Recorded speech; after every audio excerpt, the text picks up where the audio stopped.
Yes papa! Il l'a fait, c'est bon, il l'a fait. Fabio Quartararo a gagné son premier GP. Exceptionnel, incroyable. Un GP totalement hallucinant. Première course, je pense, on ne peut plus satisfaisante. On en débriefe tout de suite.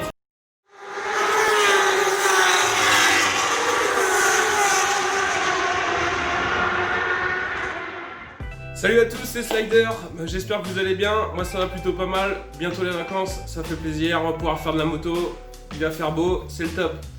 Je voulais vous remercier pour les retours positifs ou les critiques constructives dont vous me faites part, ça m'aide à progresser et j'espère que vous le ressentez au fur et à mesure des vidéos. Merci à mes abonnés. Si ce n'est pas le cas, je vous invite à vous abonner, c'est toujours gratuit, ça fait plaisir et puis ça permet à la chaîne de grandir et de pouvoir être diffusée un peu plus largement. Ce week-end du 19 juillet sonnait le grand retour du MotoGP qu'on attendait tous. Ça y est, c'est reparti sur le circuit de Jerez de la Frontera. Un GP totalement hallucinant qu'on va débriefer ensemble, qui s'est soldé, comme vous le savez, par cette immense victoire de Fabio Quartararo. Yes papa! Un GP totalement énorme. Alors un week-end pour Fabio qui avait commencé un peu en demi-teinte, on va dire, car il était en fait pénalisé suite à un des essais qu'il avait fait sur le circuit Paul Ricard juste avant la reprise du GP, où il avait utilisé en fait un R1 équipé de pièces de compétition. Et en fait, à la suite de ça, il a été dénoncé par une équipe adverse qui a été cafeté ça, on va dire, à la Dorna. Et en fait, il s'est fait pénaliser de ne pas pouvoir courir pendant 20 minutes.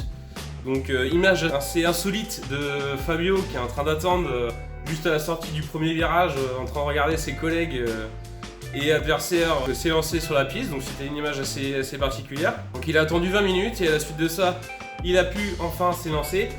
Et là, une première séance un peu en demi-teinte, sachant qu'il n'était pas déjà dans le même rythme que tout le monde. Du coup, il a fini 17ème sur cette séance. Donc voilà, un petit peu un début de week-end un peu rude pour lui. Mais bon, on savait qu'il y avait le potentiel derrière et il a su le démontrer tout au long du week-end. Il est monté en puissance sur ce circuit de Jerez. Il nous a montré toutes ses facultés sur un circuit qu'il apprécie vraiment, parce que c'est un circuit où il s'est beaucoup entraîné plus jeune. Donc il est monté en puissance tout le week-end pour arriver sur des Q2 totalement hallucinantes. On a pu assister à un combat à distance en fait entre Marc Marquez et Fabio en fait, avec en intermédiaire Maverick Viñales. Donc Fabio qui le matin lors de DFP3 bat le record de la piste une première fois. Et il va ensuite le rebattre sur le dernier tour de ses Q2 avec un chrono de 1:38,706 je crois, un truc comme ça. Et il bat Marquez sur le dernier tour, pole position pour Fabio comme l'année dernière où il avait fait sa première pole sur ce même circuit à Jerez. Donc déjà première grande victoire, on va dire 1-0 déjà pour Fabio. C'est déjà pour le mental, voilà, c'est quelque chose pour un premier GP, je pense qu'il était très important pour Fabio ainsi que pour Marc Marquez et tous les autres, mais on sait très bien que Marc Marquez redoute la montée en puissance de Fabio et il a à cœur de faire reculer les chances le plus possible du sacre de Fabio pour cette première victoire. Donc voilà, Fabio dans le dernier tour, il claque le chrono, record de la piste. Voilà, 1-0, ça c'est fait, ça c'est dit. S'ensuit la séance du lendemain matin, du warm-up, où on apprendra malheureusement la chute de Cal Crutchlow, qui s'est fracturé le scaphoïde. Donc voilà, chute assez grave pour Cal Crutchlow qui sera absent de cette course. Et donc le grand jour arrive, le jour de la course. Fabio en pole position, pneu hard à l'avant, pneu soft à l'arrière. Fabio qui fait un mauvais départ. Qui sera 4ème au bout de 3 virages derrière Maverick Viñales, Marc Marquez et Jack Miller. Et donc un mauvais début de course pour Fabio, mauvais premier tour. Voilà, on sent qu'il a du mal à se mettre dans le rythme. On voit Marquez déjà très incisif, qui perd pas de temps à prendre la première place. Sauf qu'à la suite de ça, il va commettre une première erreur dans le virage numéro 4. En fait, une perte de l'avant. Et là, le truc seul Marquez peut faire, le rattrapage de l'impossible une fois de plus. Il se rattrape avec le coude, avec le genou. La moto, tu vois qu'elle est en glisse totale, en perte de l'avant. Il finit dans le bac à gravier, il traverse le bac à gravier. Le bac le bac à gravier, toujours sur ses roues, enfin le mec, mais tu te dis, mais il y a que lui pour faire ça quoi. On n'est même plus étonné de voir des trucs comme ça de la part de Marc Marquez. Ah, du coup, le temps de se sortir de ce bac à gravier, il repart en 18ème place. Pendant ce temps-là, Fabio, lui, continue son petit bonhomme de chemin, Maverick Viñales en tête. Et Maverick Viñales qui est parti en pneu soft avant, soft arrière, donc déjà quand on a vu ça, avec mes potes, on s'est dit déjà fin de course Viñales, ça va être compliqué pour lui, sachant qu'il faisait plus de 50 degrés sur la piste, pneu soft avant, pneu soft arrière, on sait très bien qu'en fin de course il aurait été en difficulté, sauf que Fabio voit qu'il a des difficultés, il fait 2-3 erreurs dans des virages, donc Fabio prend la tête de ce Grand Prix, et là, en parallèle de ça, il se passe quelque chose sur le circuit qui est totalement incroyable, qu'une fois de plus, vous la voyez juste là, cette personne ne peut faire la remontée, la remontada, mon gars, à côté de ça, ce que Paris Saint-Germain a pris contre Barcelone, ce qu'on a appelé la remontada, c'est peanuts. Le mec, au 18ème, il remonte jusqu'à la 4ème place, ok, en doublant 1 à 1 tous les pilotes, mais dans des endroits où tu te dis mais il n'y a que lui qui peut doubler. Enfin c'est hallucinant quand même ce truc qui se passe. Le mec est 18ème, fin de course, à 4 tours de la fin, il est 4ème. Enfin c'est quand même incroyable, tu te dis le cran au-dessus quand même des autres pilotes, c'est quand même assez monstrueux. Sauf que il va lui arriver quelque chose qu'il n'aurait pas dû mériter, je trouve, il aurait mérité un podium. Mais je pense que Marquez, quand il lui arrive des choses comme ça, quand on a déjà vu sur le GP d'Argentine en 2018, où il fait chuter Rossi à la fin de ce GP, quand Marquez est en perdition à un moment du GP et qu'il retourne sur la piste, le mec il déconnecte total quoi. C'est-à-dire que je veux être sur le podium, je veux être même pas sur le podium, le mec il veut qu'une chose, c'est gagner. Il y a que lui qui peut faire ça quoi, donc mais quand je pense que t'es adversaire, tu passes dans la ligne droite, tu vois pas notage, Marc Marquez plus 0,5, tu sais que la prochaine moto que tu vas entendre dans le casque, va falloir t'écarter parce que c'est Marquez, enfin il va pas hésiter une seule seconde, il va tracer, il va te doubler. Rien que pour ça, le show Marquez durant ce Grand Prix a été tout bonnement exceptionnel. Sauf qu'il va lui arriver quelque chose de très grave à 4 tours de l'arrivée. Sorti toujours de... En fait, il aura fait ses 2 erreurs au virage 4.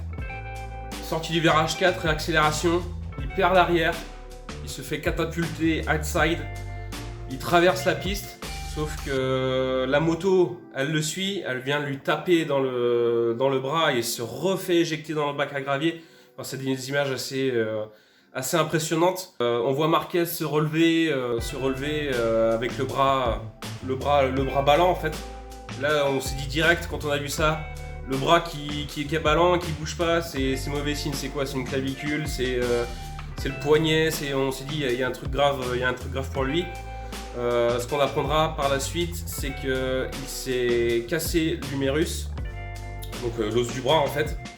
Heureusement pour lui, les nerfs sont pas touchés. Du coup, à la suite de ça, champ libre total pour Fabio. Enfin, il avait déjà eu ce champ libre avec la première erreur de Marc Marquez.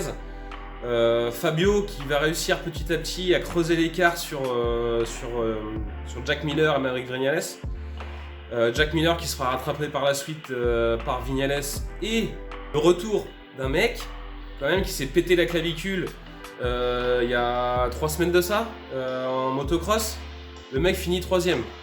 J'ai pas besoin de vous le présenter, Andrea Dovizioso. Le mec quand même respect aussi. On l'a pas trop vu dans la course, enfin, il était un peu dans le ventre mou en fait de la course, avec ce qui se passait devant avec Fabio, ce qui se passait avec Marquez, tout ça, il était un peu hors des projecteurs. Et Dovi, bah voilà, hein, l'expérience parle, hein, il arrive quand même à finir 3ème sur le podium. En 2ème, Maverick Viñales, et pour la fin de cette course, Fabio aura pris jusqu'à 5 secondes d'avance. Et là, bah, la délivrance arrive, les derniers virages, le dernier tour. Fabio, victoire!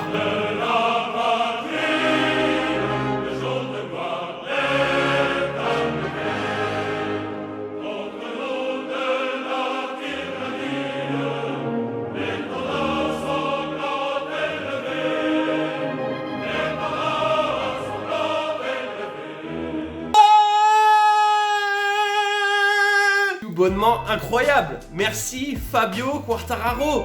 Ce n'était pas arrivé depuis 21 ans. Régis Laconi, balance. C'est quand même incroyable. Le mec, Fabio, il est né l'année de la dernière victoire du GP, enfin la dernière fois qu'un Français a gagné en GP. Ça fait 21 ans qu'on n'avait pas entendu la Marseillaise en moto en catégorie Rennes. Enfin, c'est juste incroyable, c'est magique. On a tous rêvé depuis un an, depuis qu'il est en GP. Ça y est, ce moment est arrivé, Fabio a gagné. C'est incroyable dans sa tête, ça a dû être une explosion de joie, de bonheur, comme pour nous. Enfin, ça y est quoi, il fait retentir aux plus hautes marches la moto française. C'est quand même un super cadeau qu'il nous fait, rien que pour ça je lui dis merci. Merci de faire retentir la Marseillaise en MotoGP. Ça m'a donné une émotion que j'avais encore pas connue en MotoGP. Juste incroyable. Donc bravo à lui, félicitations.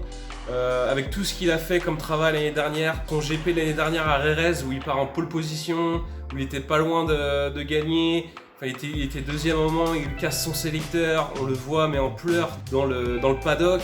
Enfin là c'est la plus belle des récompenses pour lui de revenir l'année d'après. Il gagne le GP, il pouvait pas rêver mieux, félicitations à lui. Donc c'est fait, Fabio ouvre son compteur de victoire à 21 ans. Je pense que ça va pas du tout être la dernière. C'est la première d'une belle série je pense. Et c'est là que Fabio va pouvoir battre le record de la France. Car ça peut être, s'il gagne, s'il continue à gagner, ça peut être le seul Français à gagner plus d'une fois un GP. Donc c'est qu'une chose qu'on lui souhaite à faire, c'est qu'il puisse encore gagner. Donc Fabio a tous les voyants au vert pour remporter sa deuxième victoire. Sauf, il y a quand même on va pas dire que c'est que des Mickey derrière. Hein. On parle de Maverick Viñales, on parle de Valentino Rossi, on parle de Andrea Dovizioso. Enfin, je vais pas vous faire tout le tableau du MotoGP, mais les mecs, c'est loin d'être des Mickey. Ça va être des chiens enragés. Ils savent que Marc Marquez est à terre pour ce Grand Prix. Ils vont tout donner, ils vont rien lâcher. Maverick Viñales, il a déjà fait une course la semaine dernière sur le circuit. Il sait les erreurs qu'il a fait.